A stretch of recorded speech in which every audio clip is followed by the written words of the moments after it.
بسم الله الرحمن الرحيم.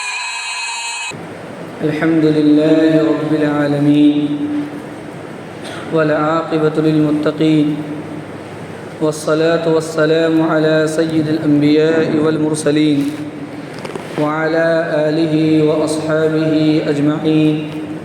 أما بعد، فقد قال الله تعالى في القرآن المجيد: فألهمها فجورها وتقواها قد أفلح من زكاها وقد خاب من دساها.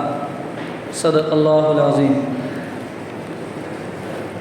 محترم بزرگوں اور دینی بھائیوں،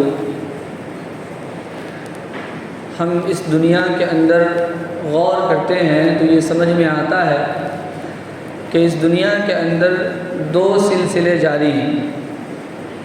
ایک سلسلہ تو خیر اور بھلائی کا سلسلہ ہے، اور دوسرا سلسلہ شر اور برائی کا سلسلہ ہے. انبیاء کرام اور فرشتوں کے علاوہ، چونکہ انبیاء کرام اور فرشتے یہ خیر محض ہیں، ان کے علاوہ دنیا کی جتنی چیزیں ہیں، آپ اگر اس میں غور کریں گے تو آپ کو اندازہ ہوگا کہ اس کے اندر اچھائی بھی ہے اور برائی بھی ہے. دونوں چیزیں ہر چیز کے اندر موجود ہیں. آپ جس چیز کو اپنی طاقت کے لیے، اپنی غذا کے لیے استعمال کرتے ہیں، کھانے پینے کو، روٹی کو جو انسان کھاتا ہے تو اس کے جسم میں قوت اور طاقت پیدا ہوتی ہے، وہی روٹی جب انسان اعتدال سے زیادہ کھا لے تو انسان کی موت کا سبب بن جاتی ہے. وہی پانی جس کے بارے میں اللہ نے فرمایا وَجَعَلْنَا مِنَ الْمَاءِ كُلَّ شَيْءٍ حَيٍّ، ہر چیز کی زندگی پانی پر موقوف ہے، ہر چیز کے لیے پانی ذریعہ حیات ہے. لیکن وہی پانی اگر اعتدال سے زیادہ انسان پی لے، انسان کے جسم میں ہو جائے تو طرح طرح کی بیماریوں کا شکار ہو جاتا ہے. اور وہی پانی جو انسان کی زندگی کا ذریعہ ہے وہی موت کا سبب بن جاتا ہے. ہوا جس کے ذریعے سے انسان سانس لیتا ہے اور جس پر انسان کی زندگی موقوف ہے، بارہا آپ حضرات نے دیکھا ہوگا کہ اسی ہوا کی وجہ سے بسا اوقات انسان کی سانس اکھڑ جاتی ہے اور انسان کے موت کا سبب بن جاتی ہے. تو دنیا کے اندر ہر چیز میں شر بھی ہے اور خیر بھی ہے، برائی بھی ہے اور بھلائی بھی ہے. انسان بھی دنیا کے اندر آیا ہے، انسان بھی دنیا کی ایک مخلوق ہے، ایک چیز ہے، اس لیے انسان کے اندر بھی بھلائی ہے اور برائی ہے. دونوں چیزیں انسان کے اندر بھی ہے. اللہ تعالیٰ نے اس آیت میں اسی کو فرمایا فَأَلْهَمَهَا فُجُورَهَا وَتَقْوَاهَا. ہم نے انسان کے اندر اچھائی کا مادہ بھی ڈالا اور برائی کا مادہ بھی ڈالا. انسان کے اندر دونوں چیزیں، اچھائی بھی ہے اور برائی بھی ہے. آپ اور زیادہ غور کریں گے تو آپ کو یہ اندازہ ہوگا کہ دنیا کی جتنی چیزیں ہیں ان کے اندر اگر برائی ہے اور ان برائی کو آپ چاہیں آگے بڑھانا تو اس کے لیے کسی محنت، مشقت اور پریشانی کی ضرورت نہیں. کسی محنت کی ضرورت نہیں. بغیر محنت مشقت کے وہ چیز، وہ برائی خود بخود بڑھتی چلی جاتی ہے. لیکن اگر آپ اچھائی کو بڑھانا چاہتے ہیں، اچھائی میں اضافہ کرنا چاہتے ہیں، اچھائی کو اور ترقی دینا چاہتے ہیں، اچھا انسان اور اچھا بننا چاہتا ہے، اچھی چیز کو اور اچھی بنانا چاہتے ہیں تو اس کے لیے محنت اور مشقت کرنی پڑتی ہے. مثال کے طور پر بہت عمدہ کھانا ہے، بہترین کھانا ہے، لذیذ کھانا ہے. آپ اس لذیذ کھانے کو اگر خراب کرنا چاہتے ہیں تو اس کے لیے کسی محنت، کسی مشقت کی ضرورت نہیں ہے، کسی مشین کے استعمال کرنے کی ضرورت نہیں ہے. آپ اسے چھوڑ دیں، 1 دن 2 دن 4 دن میں وہ کھانا خود بخود خراب ہو جائے گا، اس میں بدبو پیدا ہو جائے گی اور وہ کھانے کے لائق نہیں ہوگا، کیڑا اس میں پیدا ہو جائے گا. لیکن اسی کھانے کو آپ اگر مزید اچھا بنانا چاہتے ہیں یا اس کو اچھا رکھنا چاہتے ہیں، اس کے لیے آپ کو محنت کرنی پڑتی ہے، مشین کا استعمال کرنا پڑتا ہے، اس کی حفاظت کرنی پڑتی ہے، فریج کا اور دوسری چیزوں کا استعمال کرنا پڑتا ہے جس سے وہ کھانا اچھا رہتا ہے. ایک بہت عمدہ باغ ہے، اس باغ کو آپ اگر بگاڑنا چاہیں، اس کو جنگل کی شکل دینا چاہیں تو کسی محنت کی ضرورت نہیں. آپ چھوڑ دیں، چند مہینوں میں وہ خود بخود ایک جنگل کی شکل اختیار کر لے گا. اس کے اندر خود بخود جنگل کی صفت آ جائے گی. لیکن اگر اس باغ کو آپ اچھا بنانا چاہیں تو آپ کو محنت کرنی پڑے گی، تراش خراش کرنا پڑے گا، اس میں مشقت اٹھانی پڑے گی، جب جا کے وہ باغ رہے گا۔ بہت عمدہ مکان ہے، آپ اس عمدہ مکان کو برباد کرنا چاہیں تو آپ چھوڑ دیں، صفائی نہ کریں، وہ خود بخود کھنڈر میں تبدیل ہو جائے گا۔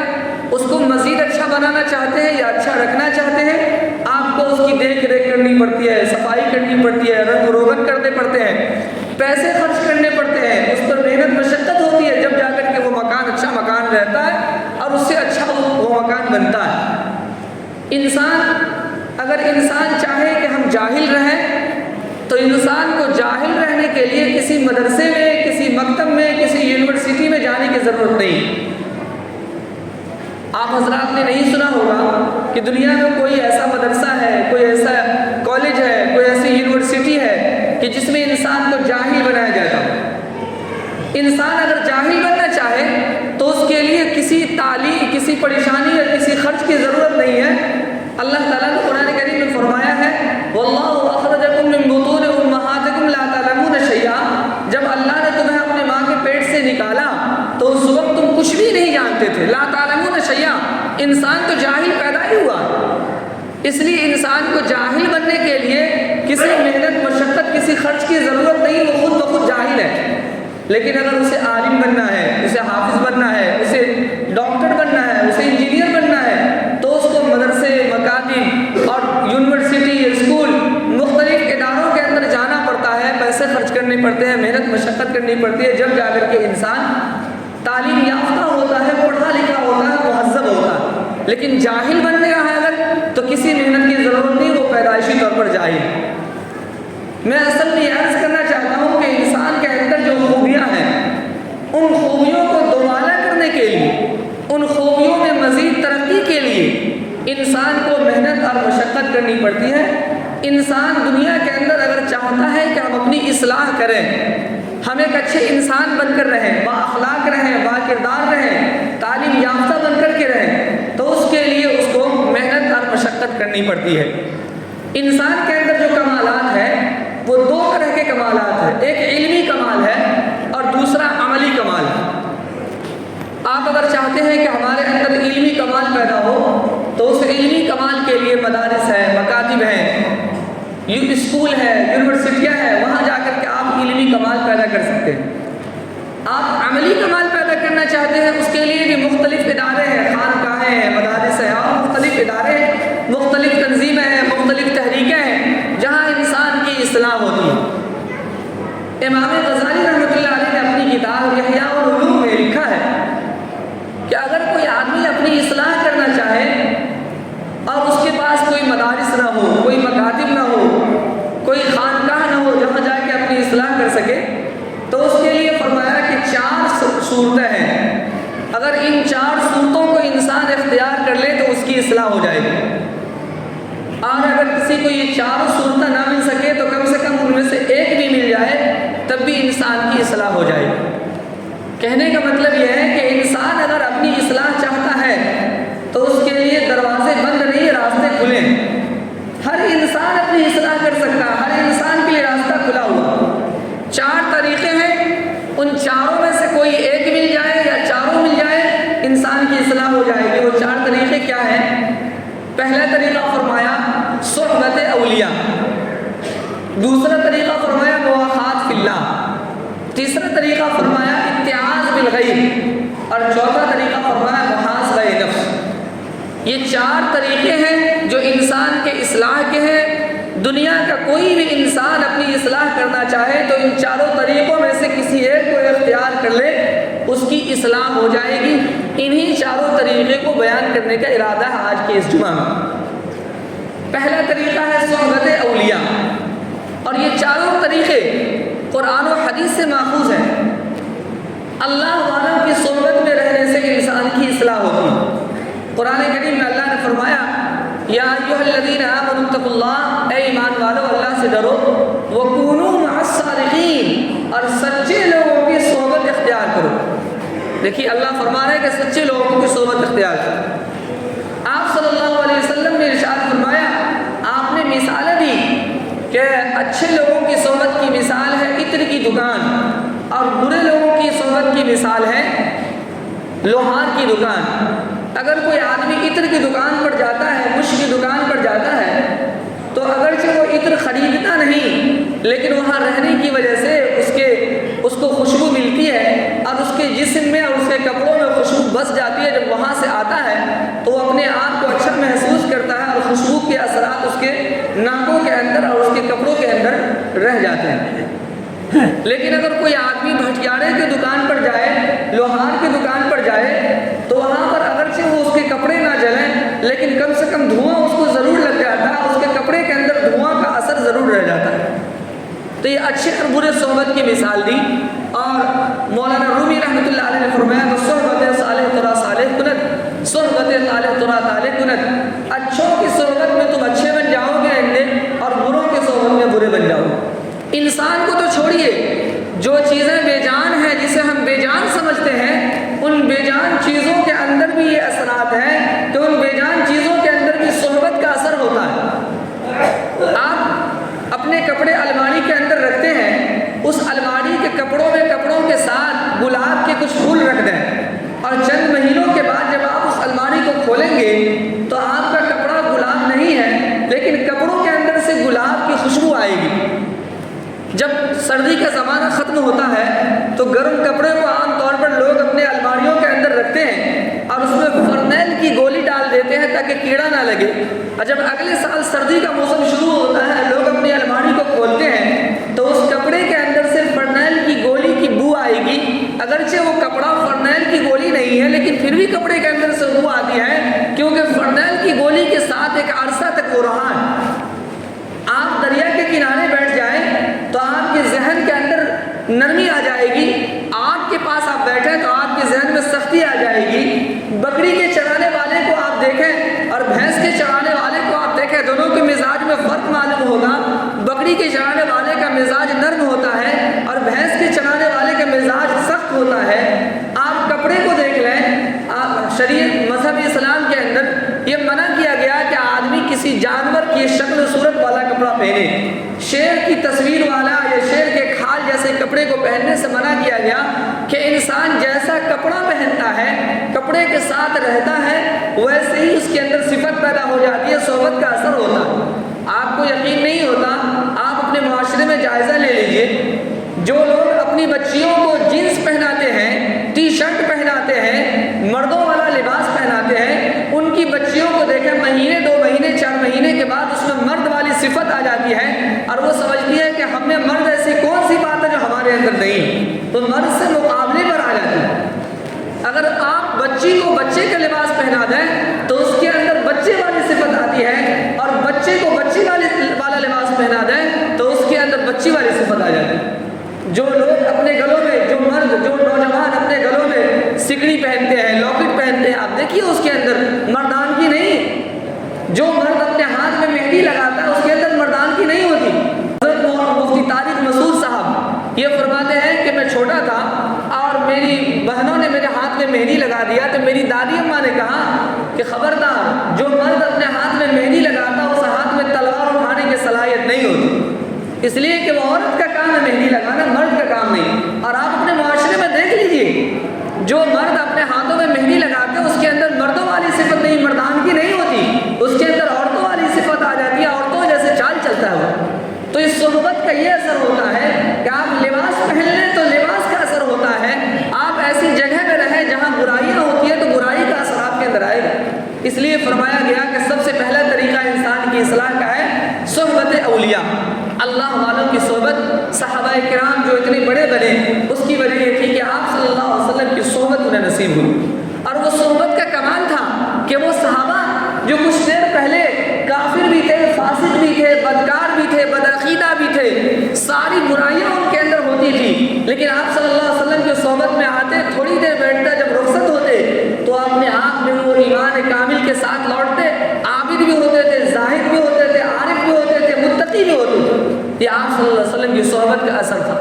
تو انسان کی اصلاح کا پہلا طریقہ ہے اللہ والوں کی صحبت, اللہ والوں کے ساتھ رہنا.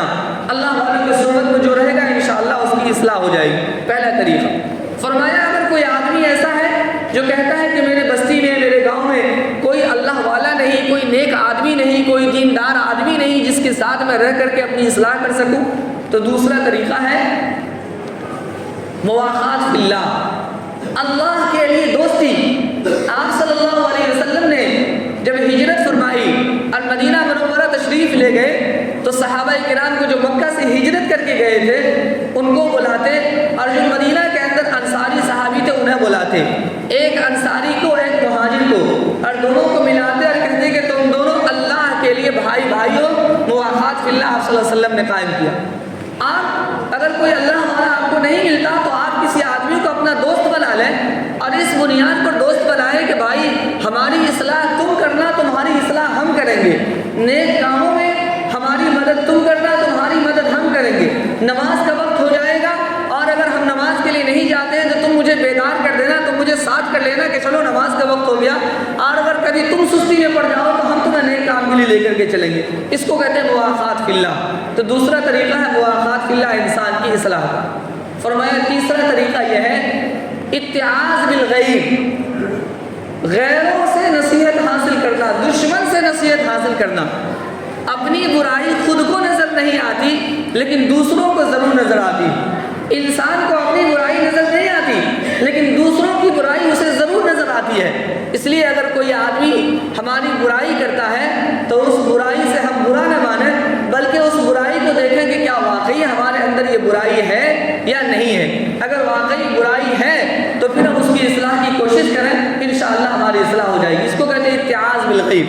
ہمارے ایک استاد ہیں حضرت مولانا بشارت کریم صاحب دامت برکاتہ، میں دوسری کلاس میں پڑھتا تھا تو انہوں نے ایک دن اپنے درس میں، آخری درس تھا، چھٹی ہونے والی تھی مدرسے میں، تو انہوں نے کہا کہ بھائی کل جتنا بھی طالب علم ہے اس کا سبق یہ ہے کہ کل وہ اپنی کاپی میں لکھ کر کے لائے کہ میرے اندر سال بھر میں کیا کیا تم لوگوں نے کمی دیکھی اس کو لکھ کر کے لاؤ. ہمارے اندر کیا اچھائی ہے اسے نہیں لکھنا ہے، بس صرف اور صرف میری کمی لکھنا ہے کہ سال بھر میں تم نے میرے اندر کون سی کمی دیکھی اس کو لکھ کر کے لاؤ اور میں اسے دیکھوں گا کہ میرے اندر کیا کمی ہے. ہم لوگوں نے سوچا کہ استاد والی بات ہے، استاد کی کمی نکالنا کون سی اچھی بات ہے، اس لیے لکھنے کی ضرورت نہیں. لیکن اگلے دن جب گئے تو ہم لوگوں نے لکھا نہیں کچھ. وہاں جب پہنچے تو انہوں نے کاپی مانگی، کاپی میں کچھ نہیں تھا. بہت خفا ہو گئے، بہت ناراض ہو گئے. انہوں نے کہا کہ نہیں، ہر حال میں تمہیں لکھنا ہے، اور سب کے حوالے کاپی کی. اور ہمیں معلوم ہوا بعد میں کہ ہر کلاس میں یہی سبق ہے ان کا کہ کل جو بھی طالب علم آئے گا وہ اپنی کاپی میں میری برائی لکھ کر کے لائے گا کہ میرے اندر کون سی کمی سال بھر میں دیکھی. اور جب کوئی بچہ ان کے بارے میں لکھتا، اور اگر بچہ تو بچہ ہوتا ہے، ان کی جو اچھائی ہے اس کو بھی اگر برائی لکھ دیا تو وہ اس کو سمجھا دیتے کہ یہ ہمارے اندر کمی نہیں ہے، ہمارا یہ عمل شریعت کے مطابق ہے اور یہ عمل ہمارا اچھا ہے، تم کو غلط فہمی ہوئی. اور اگر وہ کمی ہوتی واقعی تو فرماتے کہ انشاءاللہ اگلے سال یہ کمی ہمارے اندر نہیں ہوگی، میں اس کی اصلاح کروں. یہ ہے اپنی اصلاح کا طریقہ اتعاظ بالغیر، غیروں سے نصیحت حاصل کرنا. اور چوتھا طریقہ یہ ہے کہ اگر کوئی آدمی یہ کہے کہ ہمارے پاس نہ تو کوئی اللہ والا ہے کہ جس کی صحبت اختیار کرے، نہ کوئی اچھا آدمی ہے جو ہم سے دوستی کرتا ہے اللہ کے لیے، اور نہیں میرا کوئی دشمن ایسا ہوتا تو دشمن تو ضرور، دوست نہ ملے دشمن ضرور مل جائیں گے. کوئی کہے کہ ہمارا کوئی دشمن بھی نہیں ہے، تو فرمایا کہ چوتھی شکل یہ ہے محاسبہ نفس. آپ 24 گھنٹے میں کوئی ایک وقت، خاص طور سے رات کے وقت، عشاء کے بعد آپ تھوڑی دیر 10 منٹ کا وقت نکالیے اور اپنے اوپر غور کیجیے. پوری زندگی کے گناہ یاد نہ ہو، پوری زندگی کی برائی یاد نہ ہو، لیکن 24 گھنٹے کی برائی یاد تو ضرور رہتی ہے. غور کریں کہ ہم نے آج دن بھر میں کتنا اچھا کام کیا، کتنا برا کام کیا، کتنوں کا دل دکھایا، کتنوں کی زمینیں ہٹی، کتنوں کے ساتھ ناجائز برتاؤ کیا. اگر ہمارے اندر واقعی وہ کمی ہے تو یہ تہیا کرے کہ انشاءاللہ کل یہ کمی ختم ہو جائے گی اور اللہ سے توبہ کرے. جب انسان توبہ کرتا ہے تو اللہ تعالیٰ اس کو نیکیوں کی توفیق دیتے ہیں. اور اگر آپ نے اچھائی کی اور اچھائی پر آپ نے اللہ کا شکر ادا کیا تو اللہ تعالیٰ فرماتے ہیں لئن شکرتم لازیدنکم، اگر تم میرا شکریہ ادا کرو گے ہم اس کو بڑھا دیں گے. آپ نیکی پر شکر کریں گے اللہ تعالیٰ نیکی کو بڑھا دے گا. اور فرمایا کہ التائب من الذنب کمن لا ذنب لہ، انسان جب توبہ کرتا ہے تو ایسا ہو جاتا ہے جیسے اس نے گناہ کیا ہی نہیں. تو روز روز کا اگر آپ محاسبہ کریں گے تو روز کے گناہ دھلتے جائیں گے، نیکیاں بڑھتی جائیں گی، خود بخود آپ بہت بڑے نیک انسان بن جائیں گے اور آپ کی اصلاح ہو جائے گی. تو اصلاح کے یہ طریقے ہیں: صحبت اولیاء، مواقعات فی اللہ، اتعاظ بالغیر اور محاسبہ نفس۔ یہ 4 طریقے ہیں جس سے انسان اپنی اصلاح کر سکتا ہے اگر انسان چاہے تو۔ آج اس عنوان پر اس لیے گفتگو کی گئی کہ آج اپنی مسجد کے اندر چلہ کی جماعت آئی ہوئی ہے اور چلہ والے ساتھی اس مسجد کے اندر موجود ہے، اس لیے میں نے اس عنوان سے گفتگو کی کہ انسان کی اصلاح کے یہ 4 طریقے ہیں۔ اگر آپ کو یہ چاروں طریقہ ایک ساتھ چاہیے، اگر آپ چاہتے ہیں کہ یہ چاروں طریقے، صحبت اولیاء بھی، مواقعات فی اللہ بھی، اتعاظ بالغیر بھی، محاسبہ نفس بھی، یہ چاروں طریقے آپ اگر چاہتے ہیں کہ ان کو ایک ساتھ مل جائے اپنی اصلاح کے لیے، تو اس کا ایک ہی راستہ ہے اور وہ ہے جماعت۔ جماعت کے اندر یہ چاروں صورتیں موجود ہیں۔ آپ جماعت میں نکلیں گے، وہاں بہت سے اللہ والے بھی ہوتے ہیں، نیک لوگ بھی آپ کو مل جائیں گے، صحبت اولیاء مل جائے گا۔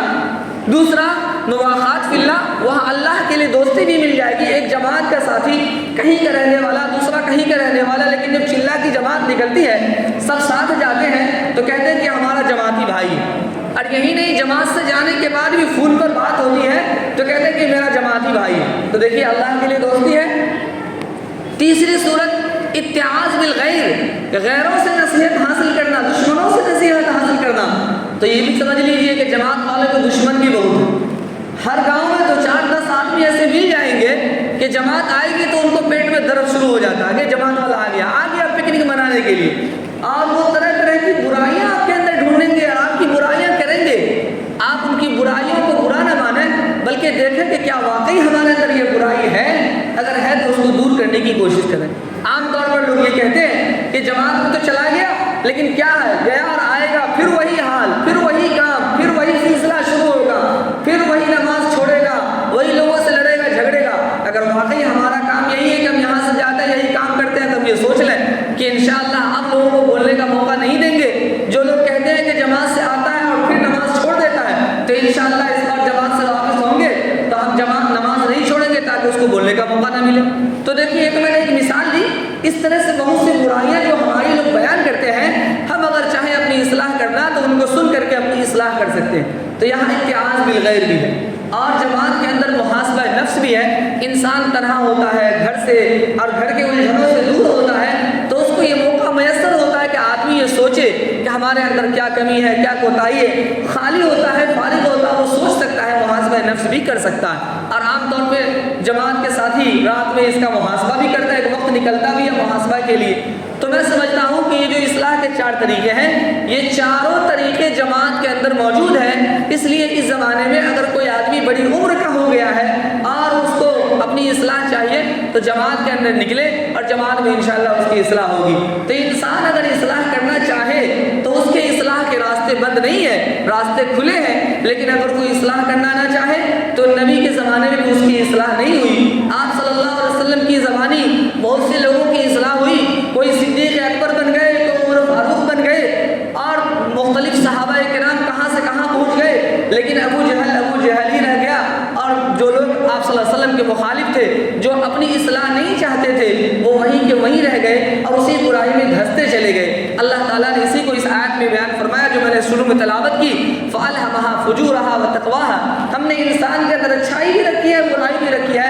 قَدْ أَفْلَحَ مَنْ زَكَّاهَا، جو انسان اپنی اچھائی کی صلاحیت کو آگے بڑھاتا ہے وہ آدمی کامیاب ہوتا ہے۔ وَقَدْ خَابَ مَنْ دَسَّاهَا، جو اپنی اچھائی کی صلاحیت کو اجاگر نہیں کرنا چاہتا، پھر وہ دھستا چلا جاتا ہے اور پھر وہ ناکام اور نامراد ہو جاتا ہے۔ اللہ تبارک و تعالی ہم سب کو کہنے سننے سے زیادہ عمل کی توفیق عطا فرمائے۔ وآخر دعوانا الحمدللہ رب